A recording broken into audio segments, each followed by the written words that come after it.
So, in a move that caught everyone by surprise and yet no one by surprise, Joe Biden pardoned his son, Hunter Biden. Keep in mind, this is the same Hunter Biden who profited off his father's name by guaranteeing access to the office of the vice president, who lied, by the way, on federal gun purchase forms, who cheated on his taxes, who has appeared in a visual assault of our senses in picture after weird picture that he actually took and then kept like a memento of himself, posing in his grippy underwear while doing crack with hookers. The same Hunter Biden who was kicked out of the Navy in 2014 for failing a drug test. All of those issues, by the way, represent federal crimes. And his daddy stepped in and issued a pardon that is so sweeping in nature, y'all. A pardon that is so sweeping in nature that it covers a full decade and contemplates pardon for any crimes, whether known or unknown. I mean, this is more than a sweetheart deal. This is just another example of the public trust being trashed by an administration that has refused to hold anyone accountable, ever. Meanwhile, let's look north. Honorably discharged USMC veteran Daniel Penny has been fighting for his legal life in New York City after daring to intervene when a violent, drug-addled schizophrenic threatened innocent travelers on a subway. Inexplicably, the prosecutor in Penny's trial dismissed the greater charge of manslaughter when the jury was deadlocked and asked that the lesser charge of criminally negligent homicide be pursued. It was a way for the prosecution to save face, to be honest. It has nothing to do with actual justice. And y'all, America sees all of this, and America has questions. So let's talk about accountability. I had a coworker years ago who was a really neat lady. She had her first and only child kind of late in life, and we were talking once at work, and she told me that she did not believe in spankings. Okay, I'm not a huge fan of them either. Spanking should always be a last resort when you discipline a child, in my opinion. But to tell a child that spankings don't exist at all, well, what happens then? Well, she came to work one day, and we had a good laugh about what happened the day before at her house. She said that she and her 4-year-old son were out in the yard working in the flower beds when he picked up a hose and he acted like he was going to spray her. And she told him not to do it. But she said she could see it in his eyes that he was weighing out the whole forgiveness versus permission thing. And she told him again not to do it and to put the hose down, and then he sprayed her up and down, gave her a full soaking. She said she was so mad she took off after him, chasing him around the yard. The whole time he was yelling, "You don't believe in spankings!" And she said, "I do now." And we got a good laugh out of it. But the issue was, it was not that her little guy was disobedient. The real issue was that he had no fear of repercussions. He sprayed her with that hose because he had weighed it all out in his mind, and he did not see any concern, any downside at all. There was no aftermath for him. Maybe a timeout, so what? In his case, mom changed her mind. But Hunter Biden has apparently never had that. His dad, Joe Biden, has rescued him at every turn, and it shows. But Joe Biden, by the way, is not known for holding people accountable. So think back to the debacle pulled out from Afghanistan. It was chaos. 13 U.S. service members and 170 Afghan civilians all died. Thousands of Americans were left behind. Hundreds of billions of dollars in military equipment went to the Taliban, who had been our sworn enemy for 20 years. Who resigned? Did anybody see a general lose their job? Did we see any resignations or firings of any secretary or deputy secretary or undersecretary or anyone at all? The answer is no. What about the southern border? Has there been a more definitive breakdown of social order and national security? I mean, millions have streamed across the border, largely unfettered. Whole communities have been devastated and resources drained. Worse yet, we see a constant series of stories about crime perpetrated on Americans by illegal migrants. Deaths that should not occur, crimes that should not occur, but for the ability of criminals to enter our country freely, wantonly, without any chance of repercussions. Has anyone in the Department of Homeland Security been fired? Has Secretary Mayorkas even acknowledged the failure of his Department of Homeland Security to actually secure the homeland?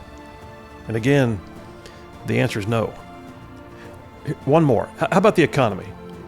During the past 3 years, we have endured the highest inflation in decades. Interest rates are stymieing the housing market. Gas prices were at one point twice what they were when Biden took office. Which economic advisor to the White House had any fear of losing their job? Has there been any accountability? I mean, if your job is to advise the president on economic affairs and the affairs that you advise are an economic disaster, maybe you're operating outside your gifts and you need to get another job. But they won't, and they haven't, and they won't all the way to the very end. There is no fear or concern about such accountability measures in a Biden White House. Well, the same president who won't fire anyone for doing a truly horrible job is the same president who unsurprisingly announced that out of all of Hunter Biden's woes, his addictions, his crimes, his dereliction of military duty, all of it, that they were somehow just political prosecutions. The same Joe Biden who in June of this year announced to the world sanctimoniously that no one is above the law, in direct reference to his political opponent, Donald Trump. Trump, the man who has faced more lawfare, more political hit jobs, more politically based prosecutions than perhaps any man in history. Joe Biden said with disdain for the half of Americans who believe that Trump was guilty of everything that no one is above the law, and guaranteed that he would never pardon his son. And he lied. And he pardoned his son because apparently no one is above the law unless they run in Joe Biden's sphere of influence.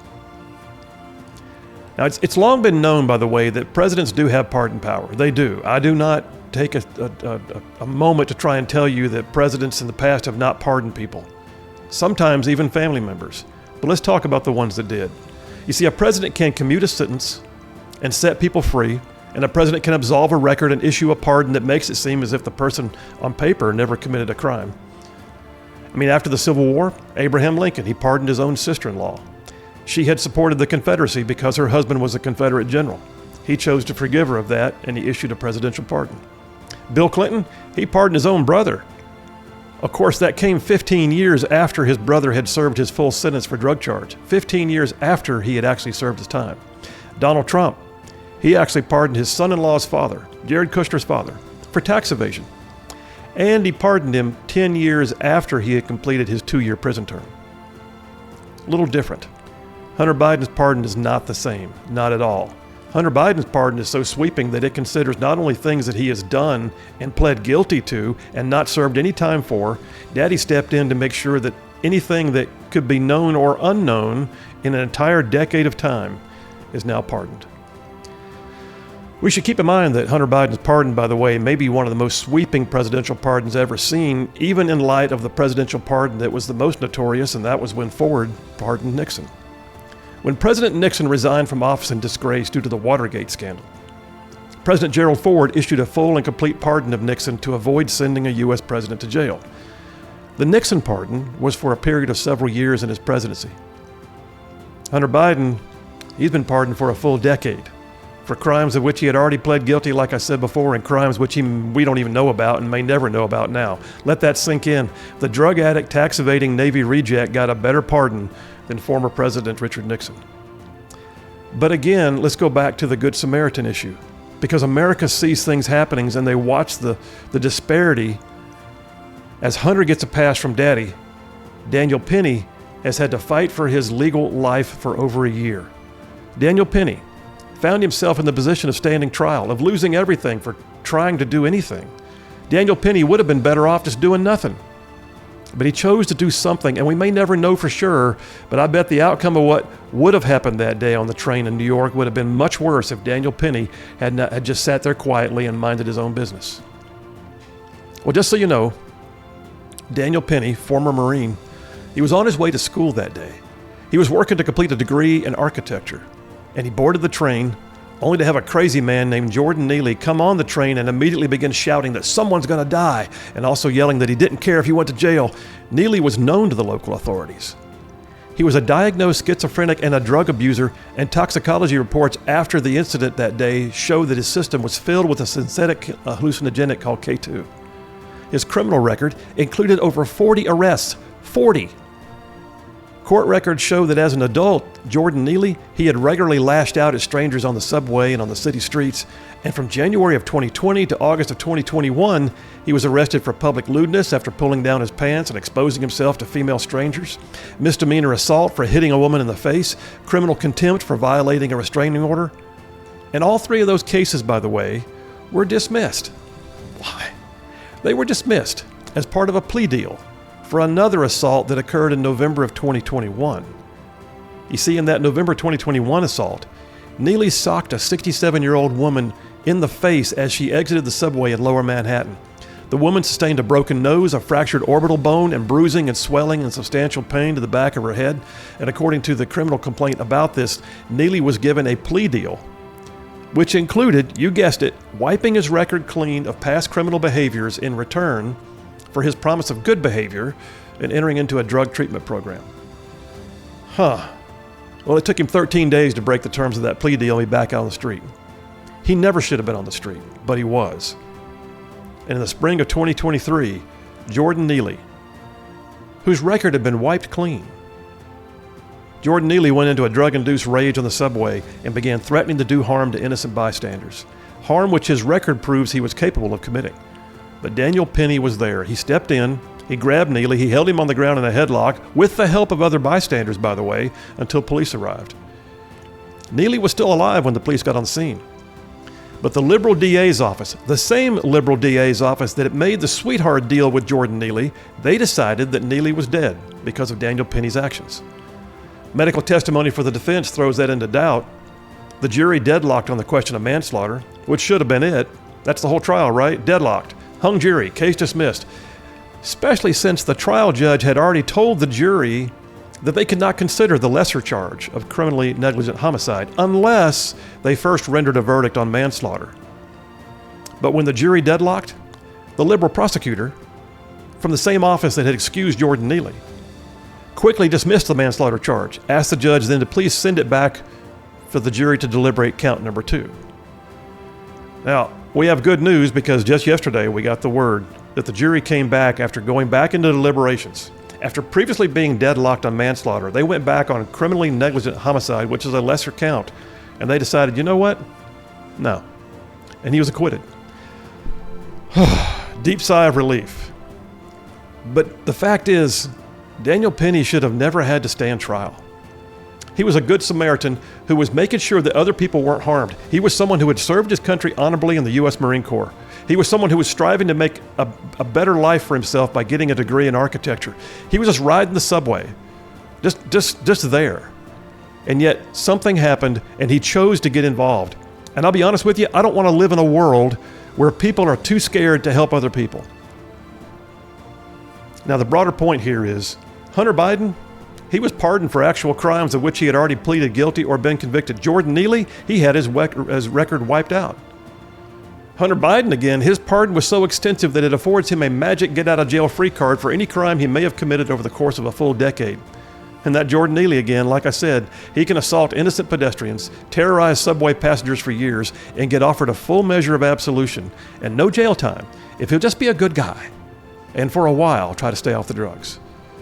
But Daniel Penny, his life was turned upside down for trying to keep others safe at great risk to himself. Even to the point that the prosecutor and the judge changed the rules in midstream trying to get him. It's a sick and a very sad commentary on the justice system that bad guys walk while good guys face jail. The American people, in my opinion, have been abused in this process. The public trust in the office of the president has been abused and used by the Biden family in such a way that it appears that they'll all go, on to live on the beach in Delaware and laugh together while they shop in Nantucket. And there'll be a book deal probably, and the liberal media will say, oh shucks, he was just a daddy who loved his boy. Meanwhile, good, honest, hard-working, salt-of-the-earth folks at the grassroots level, they see a crackhead who sold out his own country for $1 and got kicked out of the Navy for pissing hot on a drug test, and he somehow makes millions of dollars finger painting. But the good guys, they stay in trial. They're vilified in the liberal media. Daniel Penny's not the only example, by the way. Army Sergeant Daniel Perry, he found himself surrounded by protesters during the BLM riots on a dark Texas street in Austin with a gun in his face. He shot the gun-wielding thug. He saved his own life. He defended himself. He was tried for murder. Kyle Rittenhouse, you remember him, he went to a place where there were riots. He should not have gone there, to be honest, but a lack of wisdom does not create illegal intent. He was attacked. He was struck in the head. He was chased by a rioter with a gun. The gun was pointed at him. He defended himself. He was tried for murder. And there's been no one talking about issuing a pardon for Daniel Penny. He had to sit through that whole trial. I mean, BLM can burn down city blocks with impunity and have streets named after them, like their rioting was some kind of landmark moment in human rights. Transgender mass murderers can shoot up a Nashville school and have their manifestos hidden from the public eye because they deserve privacy. While we're at it, by the way, what's the latest on the multiple attempts to assassinate President Trump? Am I mad about all this? Yeah, I am. We all should be. I'm disgusted. You see, the American people, we actually believe in accountability. We want accountability. We also want to live in a world where we are allowed to say no and stand our ground in the face of criminal action. We want to know that bad guys will get trial and good guys will get medals. What we've learned from the left is that accountability is on hold for right now. The left sees accountability as some kind of byword, an archaic symbol of something that common folk expect but elitists get to avoid. Unless, of course, you're a good guy standing up for your right to live in a peaceable world and help others. And to be honest with you, in my opinion, it is high time to stop putting good Samaritans on trial. That's my philosophy.